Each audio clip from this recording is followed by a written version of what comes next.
The Full Melt Show is intended for a mature audience. It contains adult themes, adult content, and sometimes adult language. Listener discretion is advised. It's the Full Melt Show. Are you high? What are you talking about? It's the Full Melt Show, a marijuana discussion about news, culture, and entertainment. TheFullMelt.com. It's your backyard. It's celebrity interviews, talks with politicos. Plus, your calls are on the air. Download the Full Melt app, free at the Apple and Android app stores. With your host, Steve Green, the Full Melt Show. Hey there, hi there, ho there. Welcome back to another edition of the Full Melt Show, live and in person from somewhere on top of a mountain of marijuana in mainstream Michigan. I'm your host, Steve Green. Welcome to our Facebook live viewers, also YouTube. And in case you didn't hear, we also have a channel over there on, iTunes? Yeah, we got an iTunes feed. So you can actually subscribe to the iTunes feed and listen back later if you didn't get the chance to catch the show live. You're a great way. You can also subscribe to the YouTube feed, I suppose. I didn't think about it. Hello, you're on the Full Melt Show. Hello? Hello. Are you there? Steve, Steve, are you there? I am. It's Rick Thompson.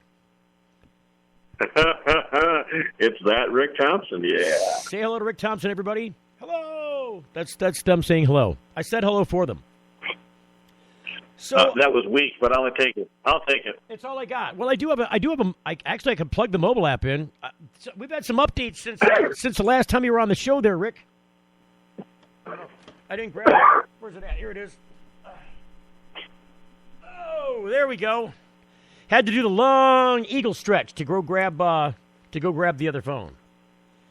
So, listeners, that's not a pretty picture. Just to fill it out, it's not a. It's not a pretty picture. No, not working out. No. No.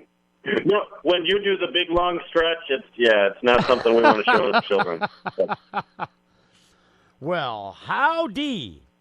How do? It's going to be a feisty show, Steve. It's going to be a feisty show. So I did. I do have some stuff. So like I can do this now if I want to. I can.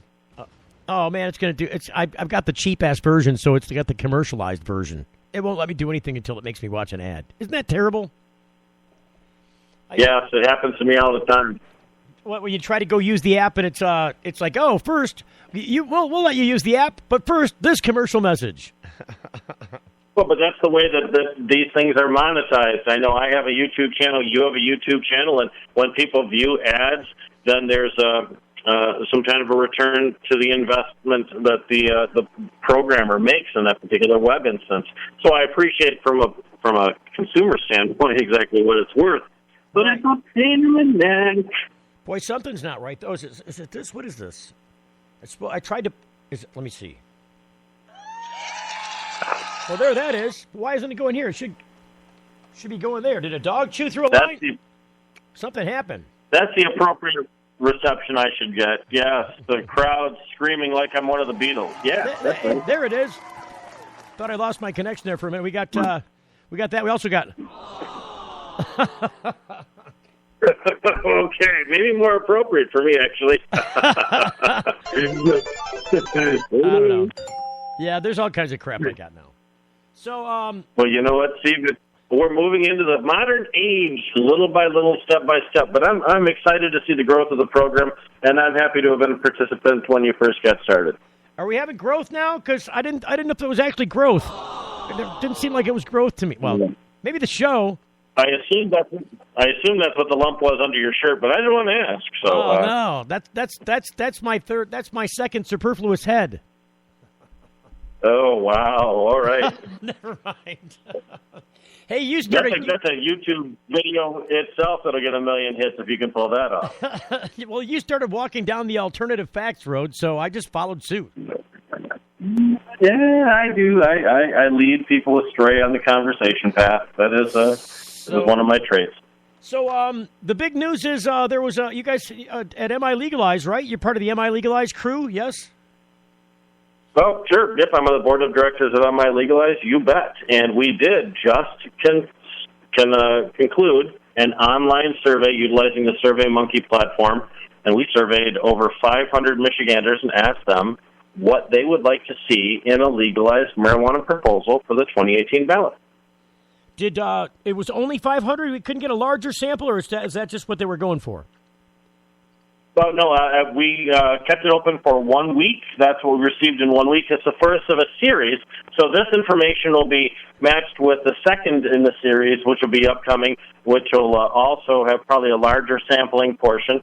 And then as we gain second, third, and fourth surveys, we'll really have an excellent view of exactly what people want and in numbers. So it's interesting. That Survey Monkey thing, do you have to pay for the Survey Monkey? Like, do you have to feed the Survey Monkey bananas and stuff? You know, that would be great, but I've tried to shove bananas in my computer. That's a personal story I don't really want to share online. No. And that was a picture. That was a picture that didn't need painting. That's all I'm saying. Drop the mic right there. Makes for good radio. But needless to say, that did not work well. So I don't think you can pay in actual bananas. I don't know whether or not there was a cost for this. That's handled by the MiLegalize campaign director. I was just kind of wondering because I ran across this cool-ass thing. See, I'm building out a couple of other businesses, and I found a cool thing. What is it? Let me look it up here. See if I can find it. It's a service that's online, and it uses like a Facebook app kind of thing, probably to obtain its information. But it's called oh, crap. I'm still trying to find Woobox. It's called Woobox. WOOBOX. Woobox.com. And we sort of buried the lead in a little bit, Steve. we were talking about Woobox. Woobox. Yay! Wait a minute. Well, the survey company. Let's talk about the survey itself and not which company constructed it. Okay. Well, no. I just wanted to ask about that because I found this cool thing, and it does survey. It does the survey kind of stuff. You can pick likes, shares, and wins from people. You can pick winners like from a list of likes, shares, and comments. I mean, there's all kinds of cool stuff you can do with the Facebook. It was cool. And is it exclusively a Facebook poll type thing? No, you just sign up for an account with Woobox. You can use it for free, and then they have, if you've got a really big business built around it, you got to pay for it. But if it's just standard stuff, it doesn't cost you nothing. That's why I was asking if the Survey Monkey cost you something, you might want to, save a couple bananas. That's all I'm saying.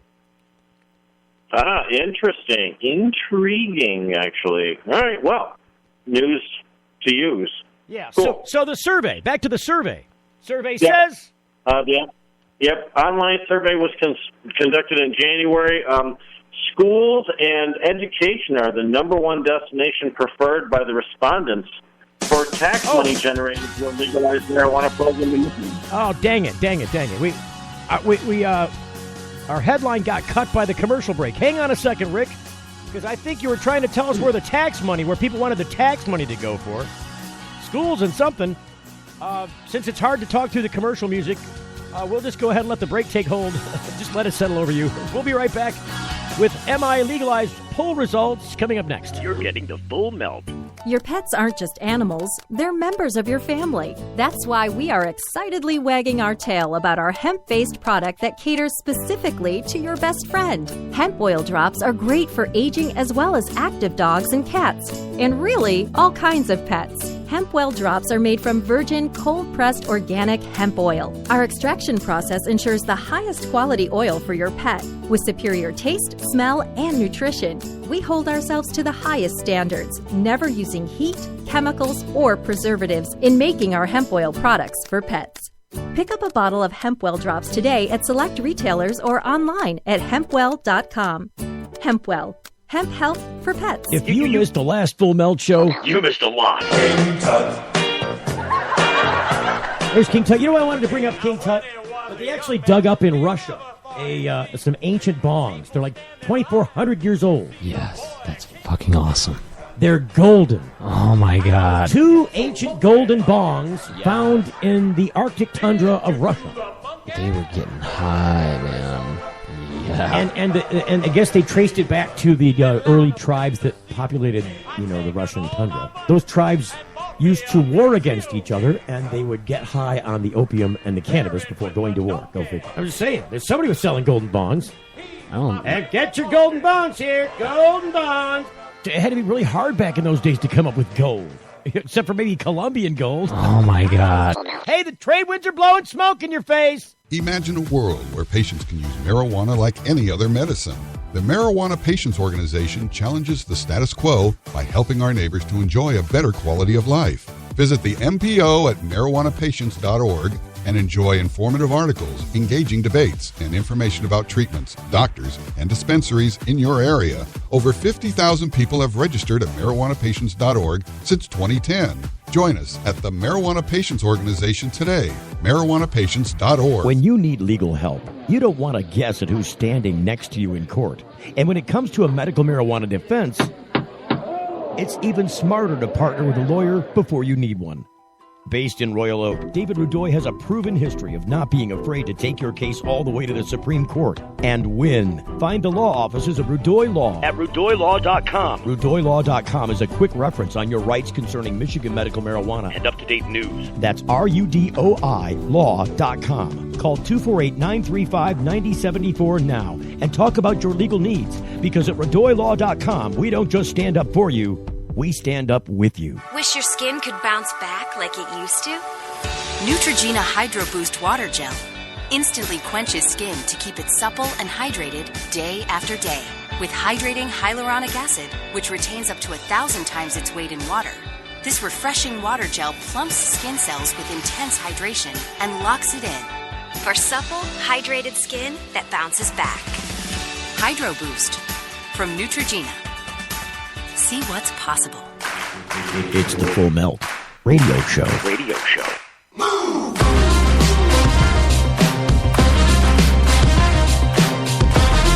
Yeah, we're going to move some marijuana legislation happening this year. Did you get that ticket? Did you get that memo? Things are moving and shaking in the political realm. With cannabis. You know, the big federal news is all about, will Trump's pick for the attorney general have an effect on all this cannabis legalization? Part of the groundwork going on right now with cannabis legalization in Michigan is the initiative to, once again, legalize cannabis for adults 21 and over in the state. And so you can have, like, what's the personal limit that was allowed before, Rick? I know they're still coming up with a formulation for the new petition drive. There's going to be a new petition drive, yes? Yep, there sure is. Whether one group puts a petition drive on or another one, there will be at least one petition going on in Michigan. With the MiLegalize 2016 proposal, we had no possession limit, Steve. Right, it was right. a beautiful That's right. thing. Obviously, the concept here is that if you're allowed to grow 12 plants, then you're allowed to have whatever harvest you create from those 12 plants. And as those of us that have been used to the cannabis world know, sometimes you hold on to cannabis for 6 months or a year as you mature it, through the curing process. So you may have on hand at any given time the product of several different harvests. You can't quantify that, so we left it open. Well, I think it's a great thing, a great move. The same thing goes with farming as in general. If you're going to farm, generally, if you're going to do it normally, using the Earth's resources rather than trying to artificially create them indoors, which is, a nightmare, it's doable, but it's expensive. It just adds a lot of cost to the process, and it's completely unnecessary. So doing this outside would make a lot of sense. And if you've got 12 plants out there or whatever you're growing, yeah, you're not going to smoke it all at once, obviously. Duh. You could. Well, I was going to say you could, but it wouldn't be a good exercise to undertake. You'd need a big tent or something. I don't know. How would you smoke all that at once? You bring up several different points in this conversation that our survey on MiLegalize actually just asked this general public. You can find the press release of the survey at milegalize.com/blog. That's where you'll find the press release for that. And this information is available too. One of the questions that we asked our Survey Monkey respondents was, should farmers be able to grow cannabis or hemp outdoors rather than in a closed, locked facility? And without much surprise, 85.6% of respondents said yes. Yes, they did. Only 14% said no. So most people agreed with your position, Steve, that we should be able to grow outside. A second question asked, should farmers be able to grow cannabis or hemp in a greenhouse or other secure outdoor enclosure like a fenced-in area instead of a closed, locked facility? And the response rate was even higher at 96.96% yes. Well, that's an overwhelming response, isn't it?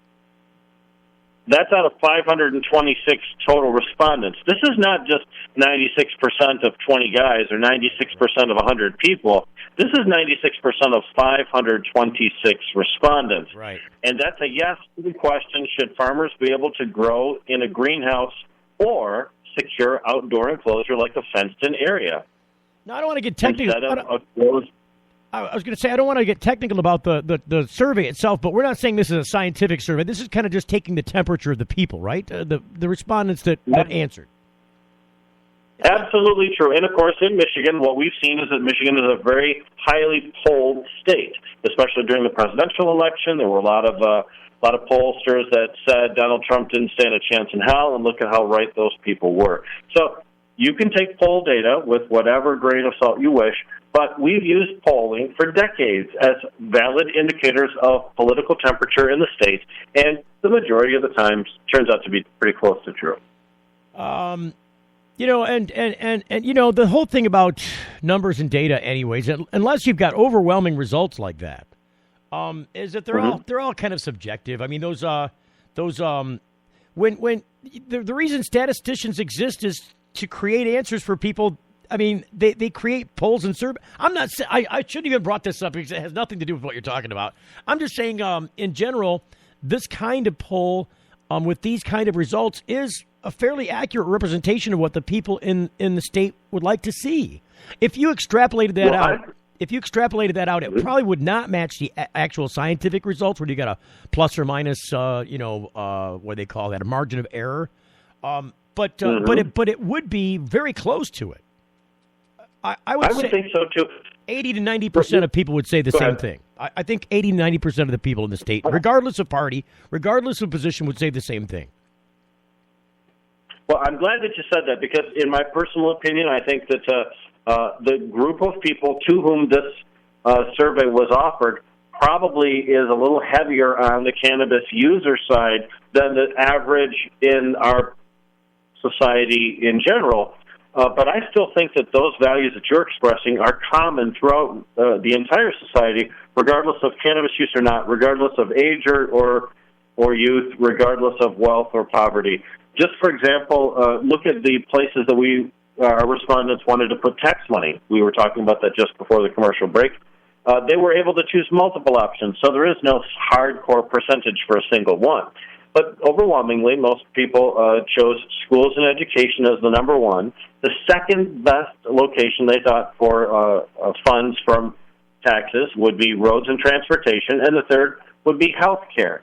Now, those were followed up with a lot of very, very close results, including drug treatment programs, parks or natural resources, environmental protection, veterans, and senior citizens. So there are quite a few, let's say, fourth responses, and many of those had a similar response rate. But you can see, I think those values, roads, schools, and health care, are shared by the entire strata across Michigan voters. I think that's true. Well, strata, you said strata. It seems like some of the aspirations of people in the marijuana industry, especially this year, are in the stratosphere. I see how they tied that in. They're really lofty. In this state, we're still relegated to patient caregiver system being, slowly whittled away by the powers that be. Would that be an accurate description? Our rights under the Medical Marijuana Act have been slowly whittled away over the last 8 years between courts and modifications to the said act. They have, and I think a fair argument could be made that the recently enacted set of rules is empowering to business, but also is restrictive to patients. It does create many new opportunities for accidental criminality, which is something that we would like to address in the legalization program. But yes, I think it's fair to say through court decisions as well as through legislation, we've seen what we thought patient protections were just consistently eroded down to the bare nub. What about intentional criminality? Didn't they just pass an amendment to the Medical Marijuana Act that created a new felony for people that are just registrants of the act? Like, if you're a regular citizen and have the same transaction occur, it's not a new felony. It's just the old felony. But now there's the old felony plus another new felony if you're registered in the system. Isn't that true?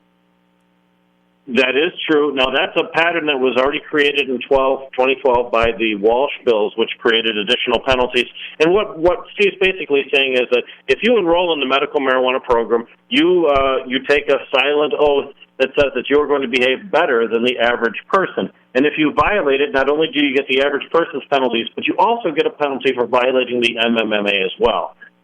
We like to think of it as in terms of being punished twice for the same crime. But the system supports it, and it's legal for them to do that.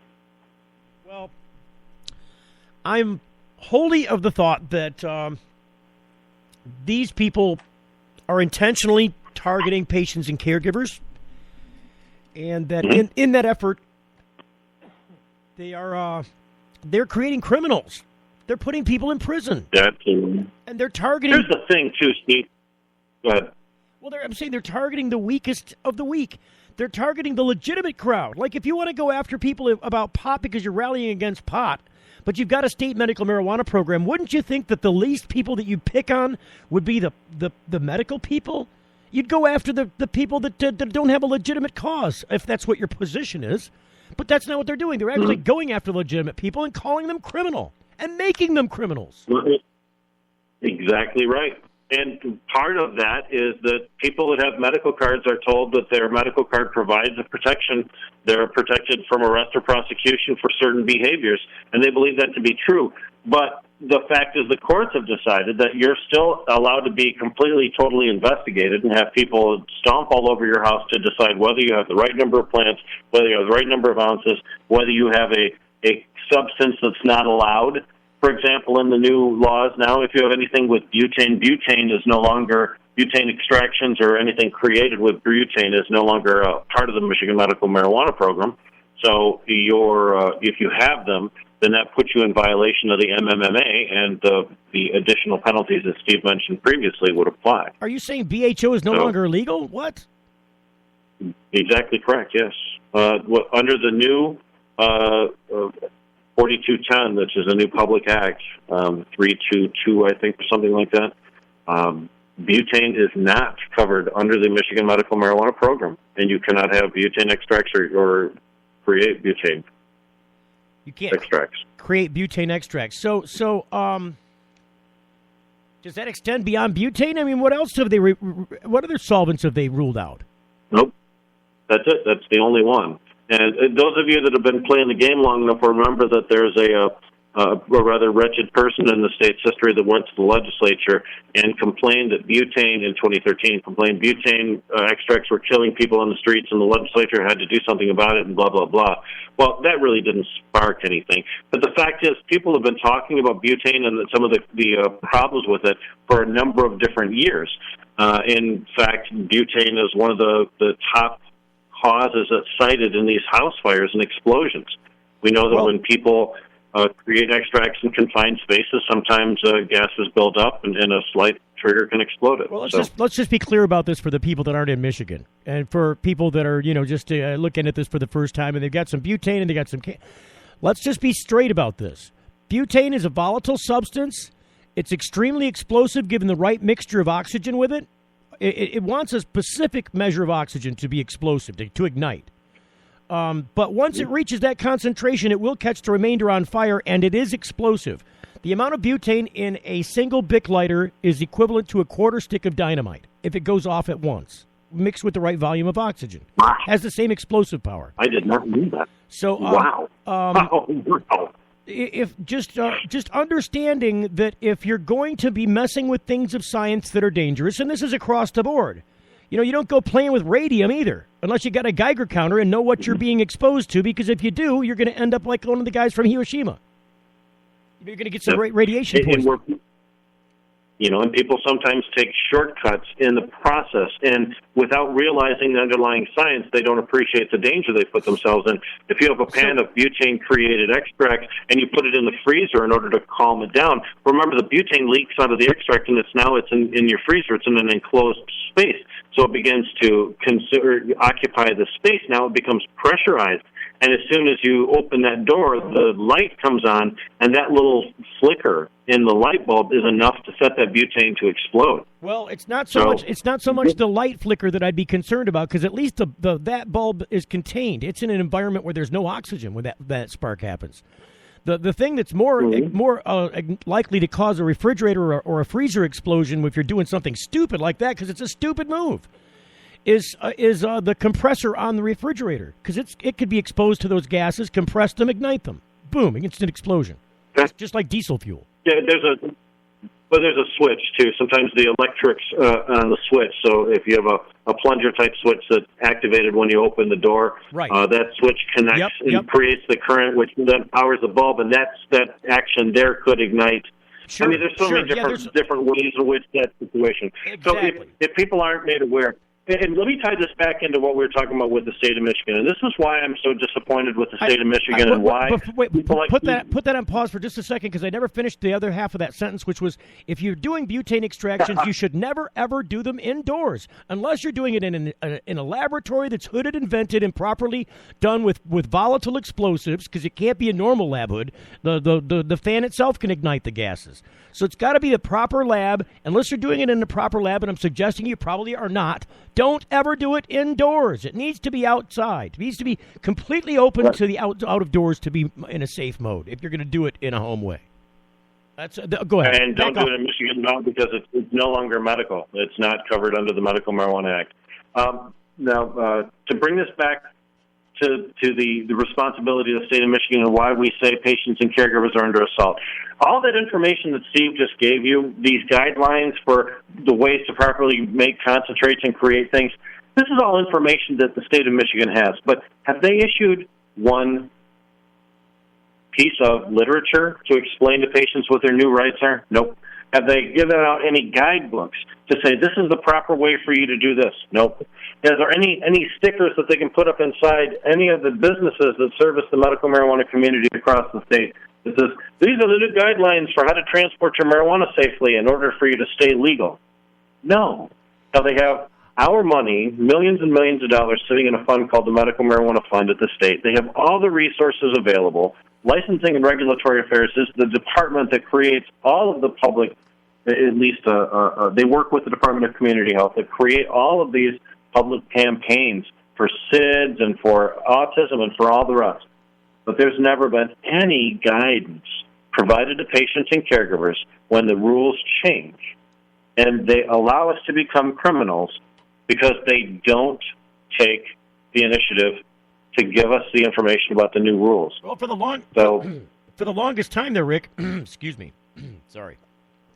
For the longest time there, they didn't even notify patients and caregivers when a caregiver had a change made, where a patient went and changed their caregiver status to a different caregiver and never told their former caregiver that they've changed the status.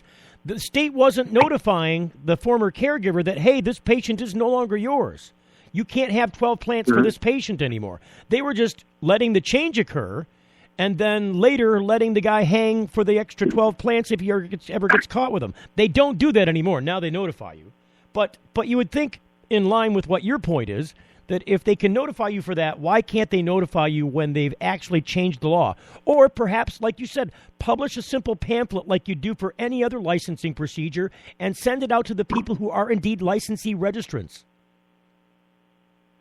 Right. If you got a card, send them a pamphlet. If you got a card, send them a pamphlet. It's not that hard. And they've got the money to do it, like you said. And the only people that can do that is licensing and regulatory affairs, because the privacy protections built into the Michigan Medical Marijuana Program prevent any other state agency from getting the list of everybody that's in the Medical Marijuana Program. So the only people that could do that is licensing and regulatory affairs, and they have done nothing. Well, that's why Steve and I say that we're under assault by the state, and they're making it incredibly difficult. They're not even trying to keep us safe by letting us know when the rules change via legislation or court action. Rick, we're getting ready to go to break here. I wanted to, when we come back from the break, talk about something else that you turned me on to today, which I did not see in the news yesterday. There's been some crazy stuff going on, and I didn't get a chance to see that story, so I thank you for pointing it out to me, but I'll reveal it to the rest of the audience now. It's this lambastion. Is lambastion a word? Bill Shootie, our Attorney General of Michigan, lambasted by a federal judge. Oh, it's a juicy story in the Free Press yesterday. Hang on, I want to talk about that next. You're getting the full melt. Your pets aren't just animals, they're members of your family. That's why we are excitedly wagging our tail about our hemp-based product that caters specifically to your best friend. Hemp oil drops are great for aging as well as active dogs and cats, and really, all kinds of pets. Hemp well drops are made from virgin, cold-pressed organic hemp oil. Our extraction process ensures the highest quality oil for your pet. With superior taste, smell, and nutrition, we hold ourselves to the highest standards, never using heat, chemicals, or preservatives in making our hemp oil products for pets. Pick up a bottle of Hemp Well drops today at select retailers or online at hempwell.com. Hempwell, hemp health for pets. Attention. Get ready to write down a very important number. Michael does not know how to fail. Second place is loser. If you have a medical marijuana case and need legal representation, call the best, Attorney Michael Kimura. He's very passionate in the courtroom. Getting the best outcome requires quick legal action, and it needs to start with one call, toll-free to Attorney Michael Kimura. 800-656-3557. Write it down, 800-656-3557. Michael Kimura gave us our life back. Attorney Michael Kimura. Vigorous criminal defense. Play-Doh compound can help kids practice communication skills. Start by presenting the visual of the letter or word. Then ask them to mold the Play-Doh compound into the shape of the letters. It's an effective way to foster speech and even writing. Ram trucks are reaching new heights when it comes to capability and efficiency. The Ram Heavy Duty is the most capable full-size pickup on the road today. And the Ram 1500 is the most fuel-efficient full-size pickup ever. So what does that mean? It means Ram trucks are built for the long haul. Ram, America's longest-lasting pickups. If you missed the last Full Melt show, you missed a lot. Yes, sir. We are just here to get you qualified, okay, for the lower interest rates. This is a Visa card. Okay. It's a Visa card, starts with full, right? So why do you need the numbers off the card? I was going to let you know, like, what is your new interest rate going to be and what you qualified for, okay? Well, wouldn't it be a security risk if I was to give my card number over the phone? Like, sure, we are the ones who send you the billing statements every month. Aren't you really just a liar? Aren't you just lying about this? Aren't you just trying to steal my credit card number? Oh, you are, you little piece of shit. You're a little fucking liar, aren't you? You're a little foreign piece of shit, aren't you? You're a little foreign fucking puke, aren't you? That's what you are. You fucking piece of shit. Oh no, you get to suck my fucking American dick, you foreign piece of fucking shit. There you go. That's how you do that.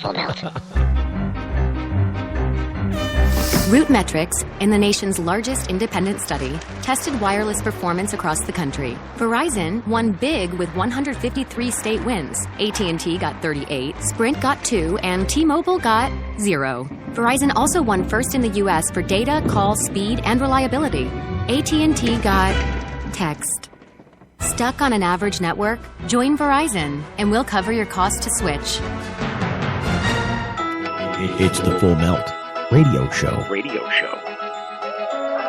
know, during the break, I was looking at some of the messages on the Facebook live feed. Thanks for watching if you're watching the Facebook live feed today, or the YouTube feed. Send a video signal with this crazy radio show. I don't know why. I got an ugly mug. It's hiding behind a microphone. The thing that Jamie Lowell, who's also a board member on MiLegalize, wanted to say was, wait a minute, hey, first off, you're both dorks. That's the first thing. Jamie says we're dorks there, Rick. Jamie says we're dorks.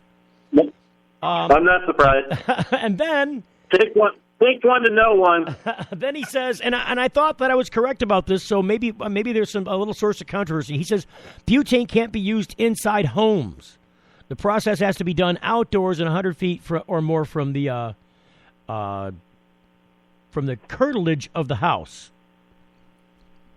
You know what? I'll take that as probably the correct information. But I think that the definition of extracts, butane's definitely frowned upon by all of the administrative agencies. Well, it's also frowned upon generally by people in the know in the cannabis community, isn't it? I mean, a lot of people, you say, this is BHO, and they're like, oh, no, thanks, I'm waiting for the live resin. Oh, no, that's all right. I got some other extract here that wasn't made with a solvent. I will say this, though, and Jim Powers of Michigan Parents for Compassion makes this argument very, very well. What he says is, although we can say what we want about BHO, if you're a parent and you're creating a substance that works for your child, then it doesn't matter what methodology you use, what the components are. If it works for your kid, you're going to do it. What our goal was to provide protections for all parents who are utilizing medicine for their children. And this particular set of bills fell short on that because it didn't protect parents who were using this particular style. And it does seem to particularly single out butane because of its particular properties. You and I discussed this on the show just a few minutes ago, the potential explosive nature of it. It's important to note that, parents are going to try and do everything they can for their children. I hope that we have an opportunity for them to explore a lot more treatment options than they had previously, so they may be able to walk away from a butane style. But goodness gracious, I still want everyone to be protected if you're trying to take care of a kid. Isn't that what we're about? Absolutely, no, for sure. I think it doesn't matter if you're administering this to a human being, especially if it's yourself. It doesn't matter. It doesn't matter who it's going to. You're giving this to another human being. It's going to consume it, and so it needs to be safe. It needs to be safe for you to make, and it needs to be safe for them to take. End of story. Yeah. And if that can't happen at both ends, because either end is unacceptable. You can make it an unsafe way that's safe to take, and you can make it in a safe way that's not safe to take. Either one is unacceptable. It puts people at risk. Well, and what we have to then determine is who decides what's safe when it comes to a medicine for their child. If we let the Food and Drug Administration decide what's safe when it comes to medicine for your kids, nobody would have access to cannabis. Well, obviously we're not taking a federal decision on it. So, I'm sorry, go ahead, Steve. What were you going to say? I was going to say it's the FDA, and there's another agency that makes concentration limits for determining what's considered an adulterant or something that's not allowed or that is found to be a carcinogen or otherwise unhealthy. I'm sure there's probably a couple agencies. You're right, I'm sure. But the point being that we obviously, as parents, sometimes we reject the federal definition of what is safe. So we look to maybe a state agency to decide what is safe. Well, if we let the guidelines provided by the new program decide what is safe, many people would be able to utilize that, but some people will still be excluded. So those people that would be excluded, not necessarily because of the treatment choice, because obviously if they had butane medicines, as Jamie Lowell pointed out, they could still create those under the right circumstance. But if you were just not able to create it under those circumstances and you wanted to continue to do it on your regular program, I think that the state is incumbent to inform parents of exactly what the consequences might be, and especially since they know exactly who the registered pediatric patients are in the state. Well, it seems to me a rather small undertaking because the number of people are less than 500. So it seems like it wouldn't be that big a deal for them to make some kind of a notification to parents. Well, and the other part about this is, I have an issue about nerfing the world. Like, I believe in safety, general safety as a rule, as a rule of thumb, being safe about things. I believe putting your safety belt on when you get in the car, no matter where you're going, is a good thing. It saves lives. It's not that difficult to do. It's not expensive. Why not do it? It's just a safety move. So I agree with reasonable things like that. Where I have a hard time is when you start, extending the Nerf net to cover all possible things. I'll give you a good example. You got 100 billion. What are those things with the switch and the garbage disposal? You got 100 billion of those things running around every country in the world. The garbage disposals. how do you make?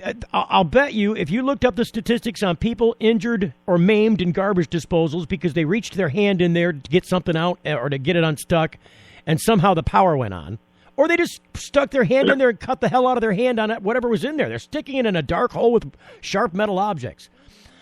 There's no really way to make that safe. And I'm just saying, because garbage disposals aren't drugs, you don't have police and other agencies looking at statistics on injuries over garbage disposals. But if you looked at them, I'll bet you there are a lot of them. If there was an ability to track that statistic, which there probably isn't, I'll bet you there are a crap to just survey the emergency rooms. Oh yeah, I got this injury in a garbage disposal. There's a point. There's a point at which making the whole safety issue gets to be out of hand. I guess that was my point. Go ahead. I totally agree, but let's talk about this in the realm of marijuana law reform.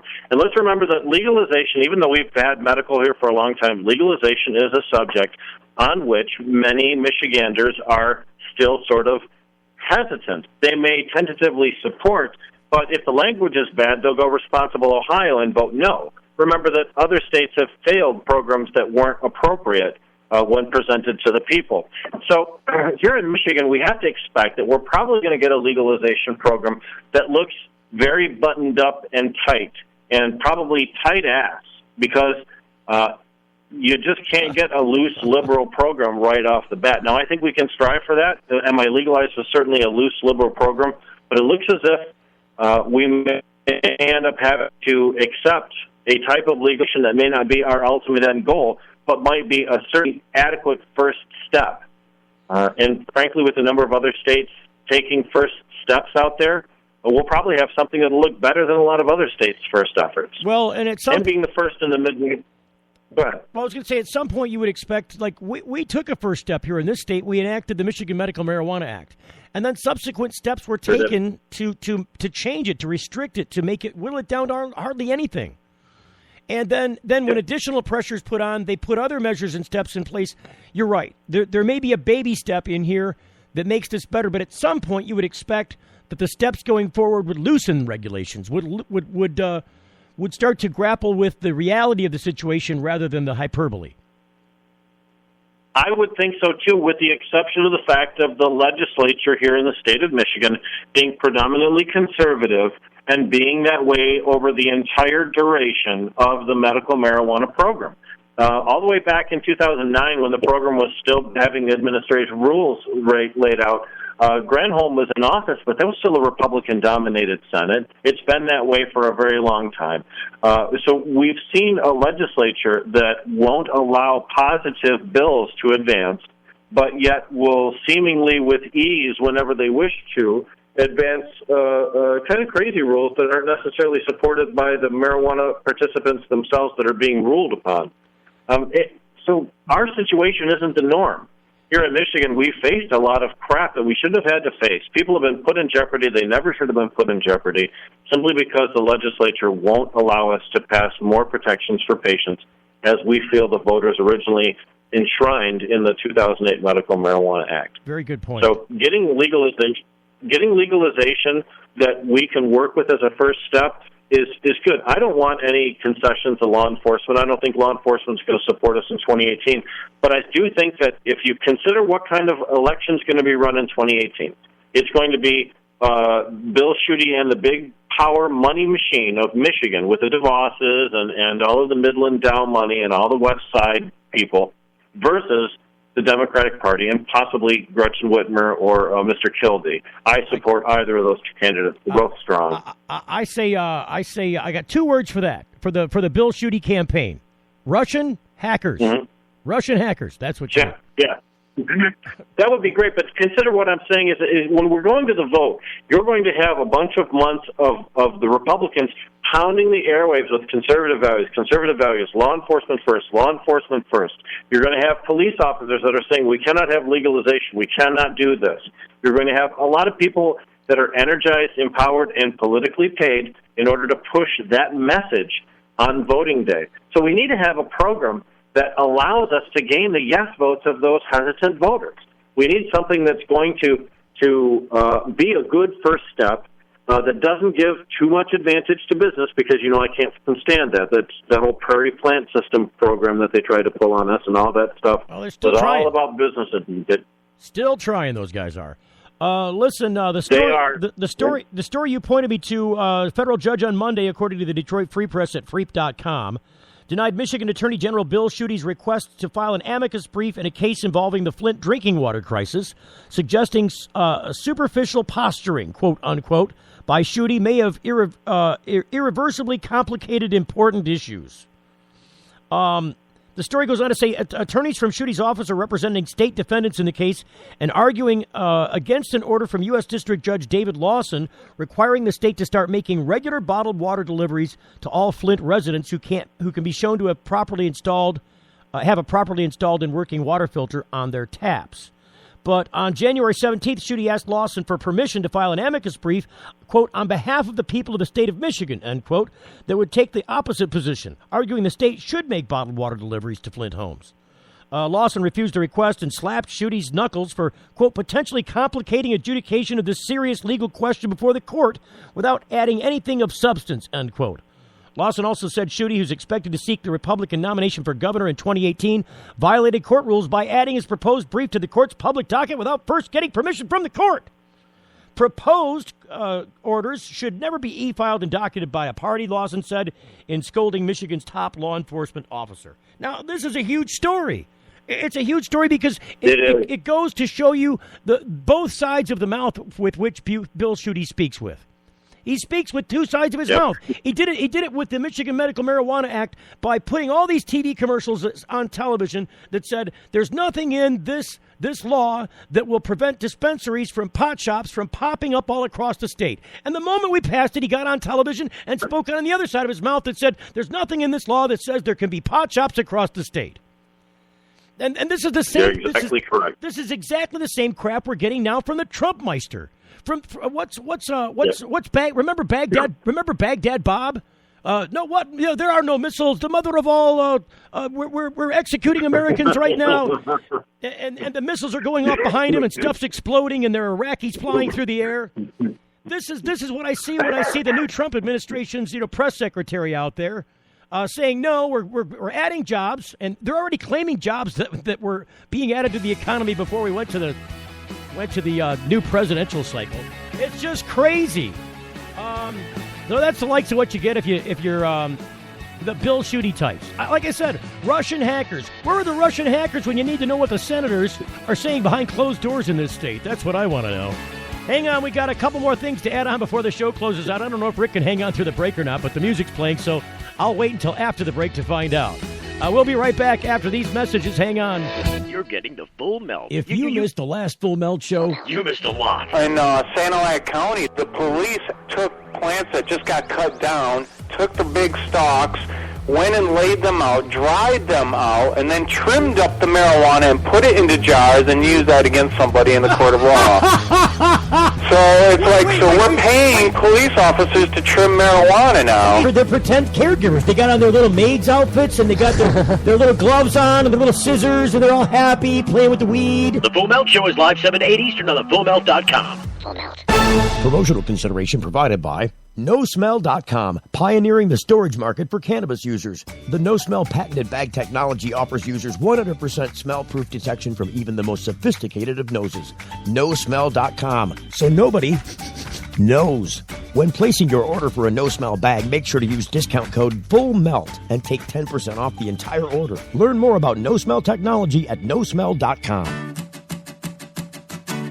Don't stop chasing wonder while the day brings up. Here comes the sunrise and we'll see the sunset. Coasting by the ocean with some music, turn it up. We got the whole night, 360 days of this. All I'm talking wide, the memories will make you always make you smile. Happiness is calling at sandiego.org. When you need legal help, you don't want to guess at who's standing next to you in court. And when it comes to a medical marijuana defense, it's even smarter to partner with a lawyer before you need one. Based in Royal Oak, David Rudoy has a proven history of not being afraid to take your case all the way to the Supreme Court and win. Find the law offices of Rudoy Law at RudoyLaw.com. RudoyLaw.com is a quick reference on your rights concerning Michigan medical marijuana and up-to-date news. That's RUDOI Law.com. Call 248-935-9074 now and talk about your legal needs, because at RudoyLaw.com, we don't just stand up for you, we stand up with you. My moderate to severe chronic plaque psoriasis made a simple trip to the grocery store anything but simple. So I had an important conversation with my dermatologist about Humira. He explained that Humira works inside my body to target and help block a specific source of inflammation that contributes to my symptoms. In clinical trials, most adults taking Humira were clear or almost clear, and many saw 75% and even 90% clearance in just 4 months. Humira can lower your ability to fight infections, including tuberculosis. Serious, sometimes fatal infections and cancers, including lymphoma, have happened, as have blood, liver, and nervous system problems, serious allergic reactions, and new or worsening heart failure. Before treatment, get tested for TB. Tell your doctor if you've been to areas where certain fungal infections are common, and if you've had TB, hepatitis B, are prone to infections, or have flu-like symptoms or sores. Don't start Humira if you have an infection. Ask about Humira, the #1 prescribed biologic by dermatologists. Clear skin is possible. It's the Full Melt radio show. Radio show. You can hear us Monday through Friday from 7 until 8 p.m. Eastern Time. Right here. Larry caught a lot of smoking. I want to lose a couple days. We probably never with me on the phone is Rick Thompson. I'm just waiting for the music to end because Rick can't hear us through the music. This business with Bill Shootie taking the election, reins. He's going to. He's going to start running. I made this music break a little bit long. He's gonna be running, and you're right. He's gonna be running with loaded for bear. He's gonna have money from all kinds of Republican friends. He's got a lot of political capital to spend, but I say he's also got a lot of ghosts in his closet. He's got a lot of skeletons in there, Rick. I agree with that. He's managed to anger just about every special interest group there is out there: the LGBT community, the minority community, the medical marijuana community. The people with disabilities. He's done a pretty good job of supporting business in their effort to squash everything we want to do. He's an equal opportunity offender. He's even offended his own governor. I mean, his own party. They pretty much kind of said, okay, Bill Shootie in that corner, we're over here. Yeah, I think you're right. I also think when you're talking about the Republican who's going to replace Rick Snyder, it needs to be a very strong candidate, because in order to restore people's confidence in the party of Snyder, you have to have someone that can separate themselves from that taint, that bad... you said taint. People have had. I know, I said taint. But, Rick Snyder and Bill Shootie, if they are fighting now, even superficially fighting, then it certainly lends itself to that impression that Bill is so different from Rick that you can still vote Republican and not feel shitty about yourself in 2018. No, you feel shooty about yourself. You feel shooty. You feel shooty about yourself. I feel shooty about myself. I like.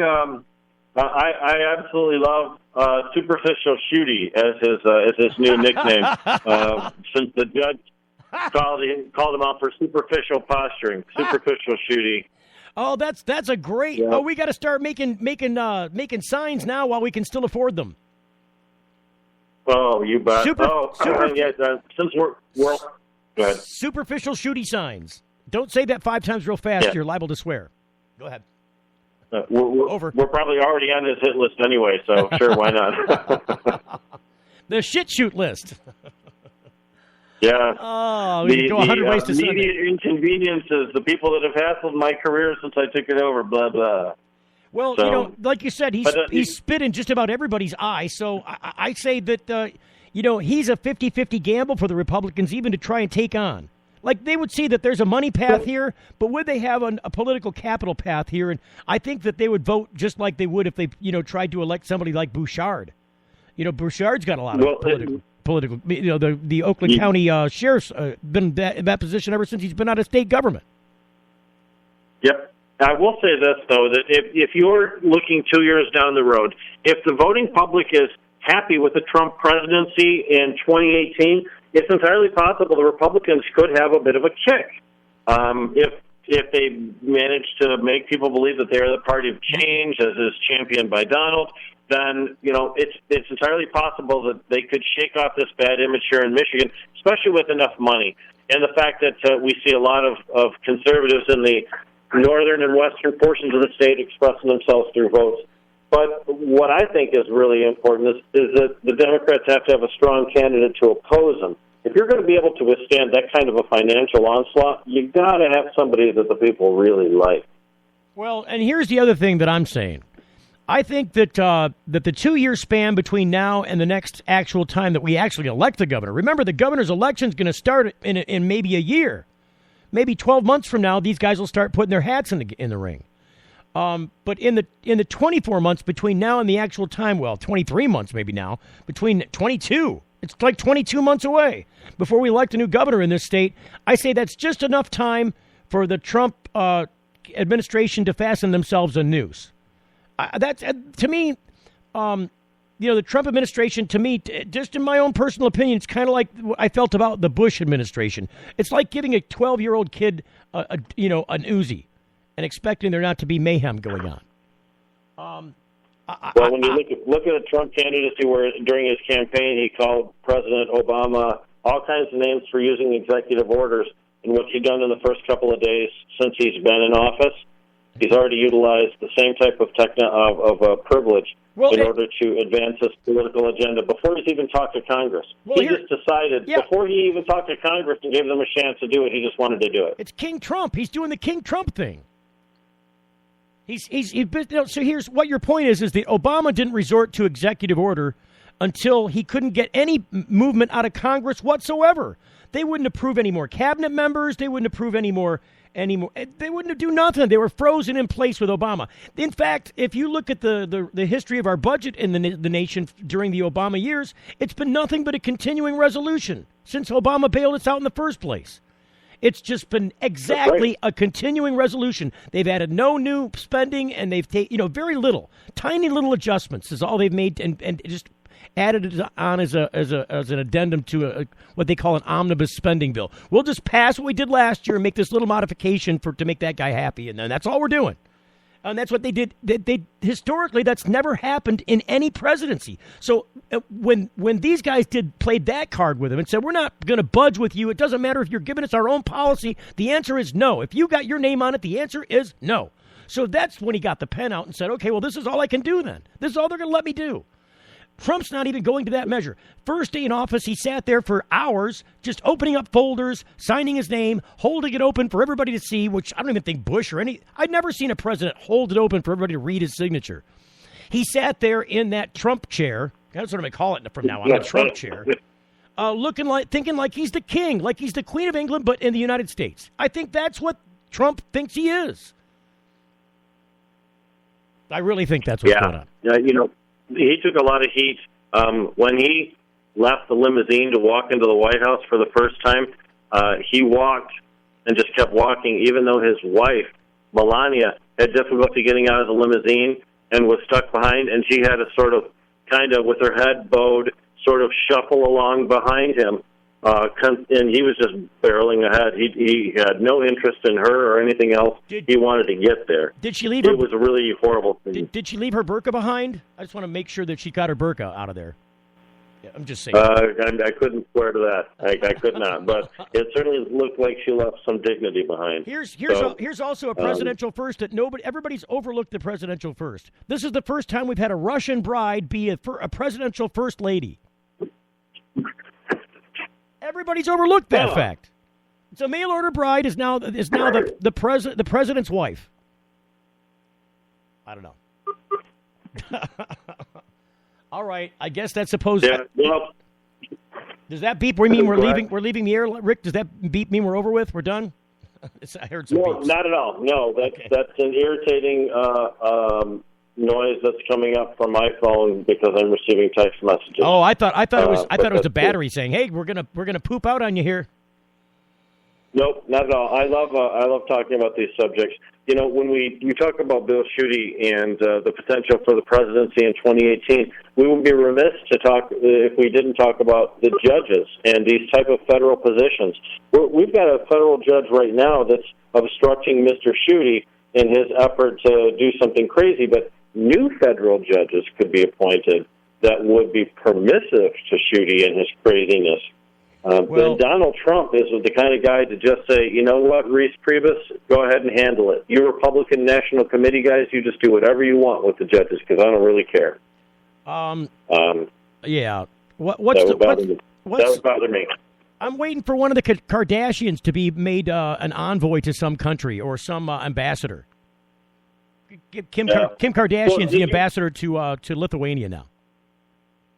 There's legitimately, I don't know whether you're actually referencing the actual story, but in December, there was a story that said that the Trump transition team was... Sorry, Rick, I hate to tell you, but we're at the end of the show. Trump's transition team will have to wait for another day, man. Hang on a second. I want to talk to you really briefly after we get off the air. The show's ending, but we'll be back tomorrow at 7 o'clock. My co-host, Wendy, is under the weather, so we wish her well. We want to see her doing well. And we'll see you tomorrow on The Full Melt Show. The Full Melt Show is a production of TFM Media.